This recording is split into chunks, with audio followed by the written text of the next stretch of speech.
friends, welcome to YouTube channel kami. Nah, yang dimana kami akan membahas tentang teks editorial.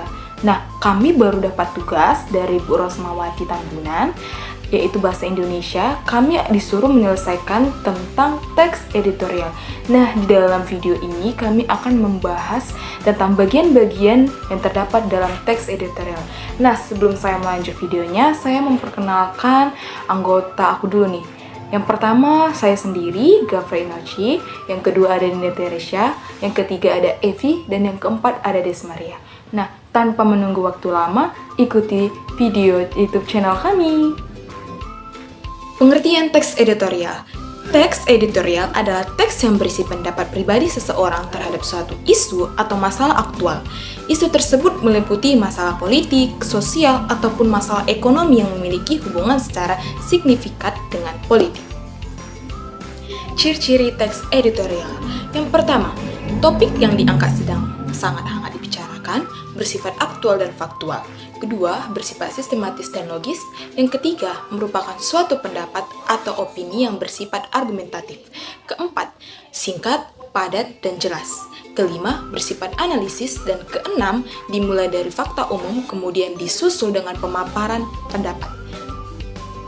Kaidah kebahasaan teks editorial. Teks editorial ditulis menggunakan kata populer yang mudah dipahami oleh banyak orang. Kata ganti ini digunakan untuk merujuk pada waktu, tempat, peristiwa, atau hal lainnya yang menjadi fokus ulasan. Contohnya penggunaan kata tersebut, utama, dan sebagainya. Nah, ada lagi sifat-sifat teks editorial. Yang pertama, krusial dan ditulis secara berkala, atau harian, mingguan, bahkan bulanan. Kedua, isinya menyikapi situasi yang berkembang di masyarakat luas. Ketiga, berkaitan erat dengan kebijakan media berita tersebut.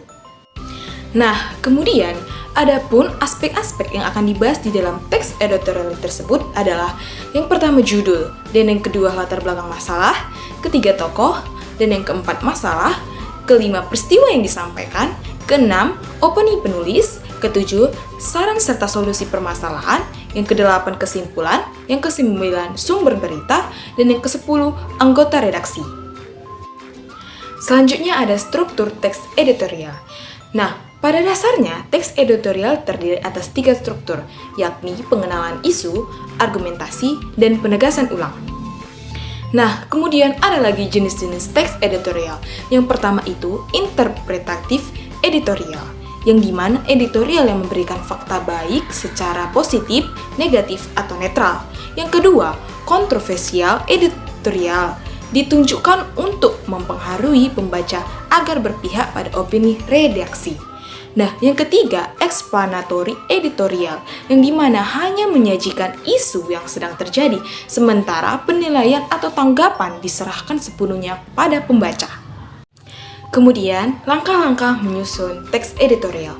Yang pertama itu, kita memilih atau mengambil topik masalah penting yang memiliki sudut pandang berita terkini dan menarik perhatian si pembaca.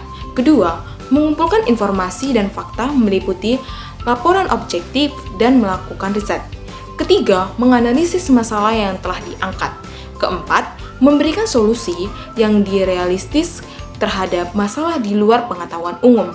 Yang kelima, menulis kurang lebih 500 kata dengan menggunakan kata kerja dan tidak menggunakan kata ganti atau saya. Nah, di akhir video ini saya memaparkan tentang sebuah contoh dari teks editorial, yang dimana contohnya itu tentang dampak COVID-19 terhadap pendidikan anak. Nah, sebagianlah dari video hasil kelompok kami. Jika ada kesalahan kata atau kalimat, kalian dapat menyimpulkannya dengan baik. Oke, see you!